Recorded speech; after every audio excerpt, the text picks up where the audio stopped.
9 de la mañana, 23 minutos. Nos metemos en otros temas de actualidad y con la intención de una mirada reflexiva. Todos nos hemos visto sacudidos por el caso de Baez Sosa en Argentina y surge ahí el tema de la violencia, ¿no? Y la violencia de hoy en día. Y si hablamos de hoy en día, hablamos de las redes sociales. Y muchas veces las redes son escenarios de la violencia que ocurre y de alguna manera refleja la violencia que está presente en la sociedad. Bueno, para reflexionar de todo esto y poner un poco en orden las ideas, es que invitamos hoy al psicólogo Roberto Balaguer. Bienvenido, ¿cómo anda? Muchas gracias, ¿cómo están? Bien, bien. Bueno, ¿cómo vio este fenómeno social, más allá del tema que amerita atención, discusión? ¿Cómo vio también el tema que la sociedad lo tomó? ¿Fue de alguna manera el espectáculo de del las verano, últimas ¿no? semanas, ¿no? Sí, el espectáculo, o sea, hay una parte espectáculo y una parte reflexiva que es interesante, que es, digamos, problematizar algo que es común, que son las peleas juveniles, que se dan generalmente, antes se daban 100% en los varones, hoy ni siquiera se dan 100% en los varones, se da también en las chicas, quizás no con este grado de violencia que vimos acá. Y puso sobre la mesa una cantidad de cuestiones, ¿no? Digamos, ¿qué lugar ocupa las redes sociales en este tipo de cuestiones? Digamos, si promueve o simplemente lo que hace es hacer visibles cosas que pasan y quedan en la trastienda.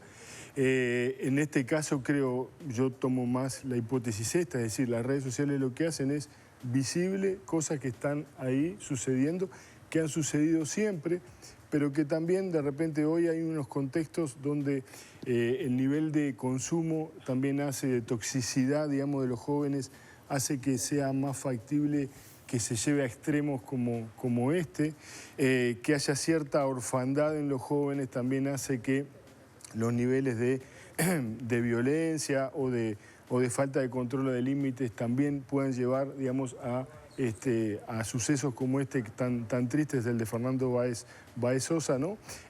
Pero entonces, haciendo un poco de marco esto, tuvimos una situación que no es, digamos, no es lo que habitualmente sucede, el final, pero sí la parte previa. O sea, todas las noches, en todos los lugares del mundo, ¿verdad?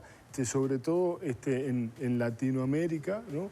Hay este tipo de peleas entre jóvenes, sobre todo entre varones, en edades donde, digamos, hay cierto refuerzo de la masculinidad, de la identidad, de tratar de, muchas veces también, falta de propósito y sentido y falta de, digamos, tener algo un poquito más lejano como metas. Entonces, a veces estas cosas, digamos, solucionan y taponean algunas frustraciones, ¿no? Claro, ¿por qué la masculinidad se tiene que reforzar o remarcar a través de la violencia, en este caso física, ¿no? Bueno, la violencia es una parte, los desafíos, acá había una cuestión también, si ustedes se acuerdan, como desafío, ¿no? Lo vamos a llevar de trofeo, a ver afuera cómo te va, ¿no? La violencia, el desafío, la puesta a prueba, la toma de riesgos en la adolescencia y sobre todo, insisto, en la adolescencia masculina no es prerrogativa, digamos, del siglo XXI. Es algo que si uno rastrea en distintas sociedades, ¿no? Incluso sociedades también primitivas, es la etapa donde los jóvenes se ponen a prueba. A veces se ponen a prueba, digamos, exponiéndose a situaciones ellos mismos de riesgo y a veces también, digamos, en situaciones de riesgo con los otros para transformarse en guerreros, para transformarse en ciudadanos o miembros de esa tribu, ¿no? Roberto, entonces, acá tenemos un problema casi que diría de diseño, ¿no? Del humano, donde tenemos eso. Después las culturas le van dando un formato más o menos amigable o más o menos violento a estas cosas. Uno podría tender a pensar que después de lo de Fernando Baez Sosa en Argentina, con la repercusión mediática que tuvo, las reflexiones, los castigos, tal vez podía ser un mojón en esos adolescentes que en algún momento, consumidores de redes sociales, pueden estar al tanto más allá de los medios tradicionales. El fin de semana un joven terminó internado en Rivera después de una golpiza. Hace 2 semanas un joven cayó en la Rambla de Piriápolis, también después de una golpiza, cayó al mar. ¿Va a servir de mojón o no? ¿Es un ejemplo para que los padres hablen sobre el tema? ¿Es un hecho puntual que sirve para la reflexión? Mira, ¿O las redes dura sociales, unos días y después ya sí, pasa todo? Las redes sociales y la noche son dos lugares que en general son invisibles para el mundo adulto, ¿no? Es decir, si no hay un relato, si no hay un documento, quedan invisibles. Entonces, esto lo que hace es visibilizar esas cuestiones que están pasando e invitar, por tanto, al diálogo de los padres, ¿no? Pero ahí vos tenés, digamos, si uno cree que solamente por dialogar de esto, ¿no? Y decir, esto está mal, alcanza, no, digamos, para que un sujeto, ¿verdad? No se pelee, sino que se pelee, y se pelee con esa hazaña, y se pelee con esa falta de empatía, digamos, no es cualquier sujeto que hace eso, no todos, pero sí, si vos sumás este consumo, sumás grupos y sumás frustraciones o, digamos, cierto grado de no salud mental, estás haciendo un combo donde es más factible que eso pase.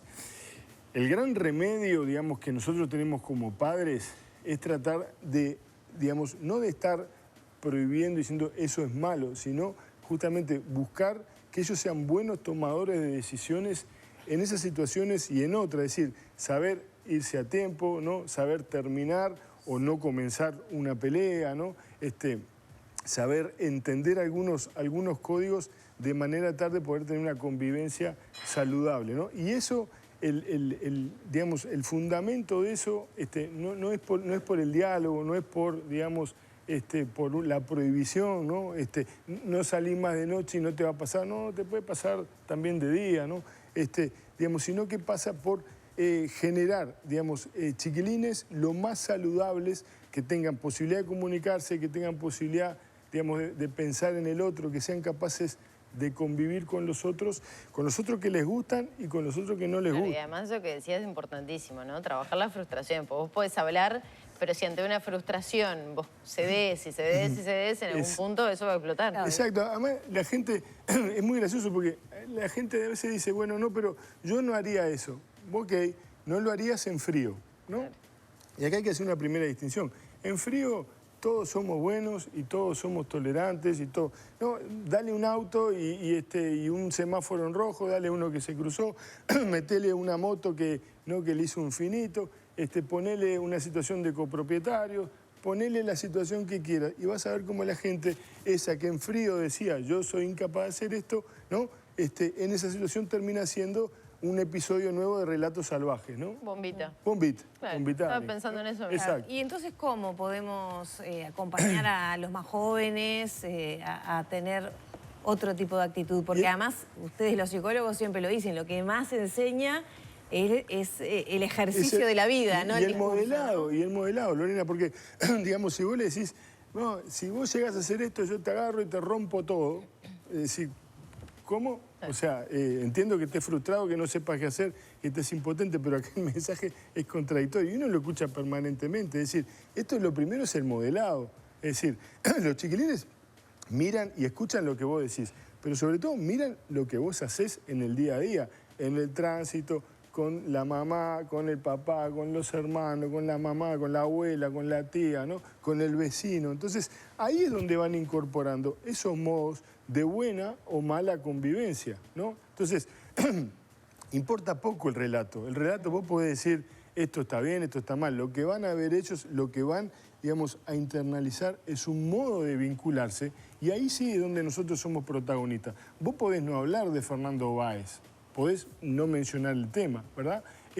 Pero si en tu día a día vos te conducís adecuadamente, con respeto, ¿no? Respetuoso de los demás, con empatía, solidario, no necesitas hablar del caso, no necesitas ver una y otra vez los videos y pedir que haya perpetua, ¿no? O tomar una posición judicial frente a eso, porque lo más seguro, lo más probable es que tus hijos estén mamando eso, ¿no? Así como maman también las situaciones de violencia.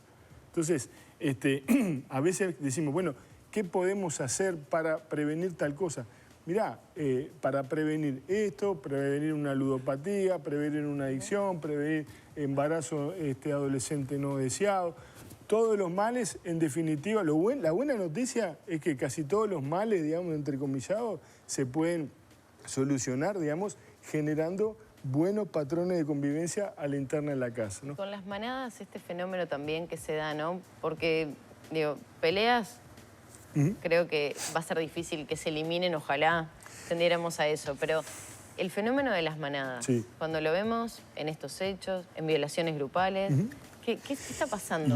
Porque sobre o sea, todo son los varones. Y Claro. agrego algo Sí, más, sí, ¿por claro. qué le pasa más a los varones que a las mujeres? Y bueno, de vuelta, ahí vamos a un diseño en la falla, ¿no? O mejor dicho, una falla en el diseño, ¿no? ¿Los diseñaron fallados a los varones? Bueno, sí, en ese Hay que hablar. sentido. No se en puede ese generalizar, pero digo, no, hay pero situaciones que... digamos, los varones somos mucho más, por ejemplo, ¿no? Mirá una cosa bien simple.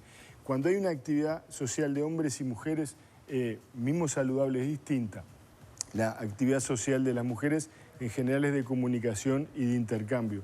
La de los varones en general es de hacer algo, ¿no? Puede ser jugar al fútbol, hacer un asado, jugar al truco o salir a pelear, ¿no? Entonces, nosotros, nos guste o no, tenemos un diseño que nos tiende, digamos, a eso.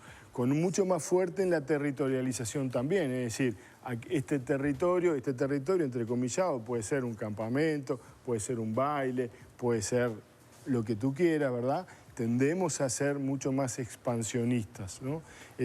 Y tendemos, por tanto, a aquel que está, digamos, entrando ahí, a rápidamente tildarlo de enemigo, ¿no? Entonces, tenemos fallas en el diseño, nos guste o no, la cultura Eso se puede cambiar, ¿no? Porque bueno, es, en todo caso, un diseño cultural que podemos modificar. Bueno, ahí están las discusiones, ahí están las dos bibliotecas, ¿no? Donde decís, bueno, es un diseño cultural. Ok, el tema es que también hay otra escuela, digamos, que plantea que esto en realidad es un diseño que viene, digamos, de una genética de millones de años, que lo que va haciendo es tomando, digamos, como distintos ropajes culturales, ¿no? Que le van dando, que van como amansando y culturizando y haciendo más llevable, digamos, esa violencia y hasta vehiculizándola, ¿no? Yo siempre recuerdo los comienzos del fútbol, ¿no? Y el deporte más importante del mundo, eran extremadamente violentos, ¿no? Y eran justamente, terminaban lesionados graves y había muertos, ¿no?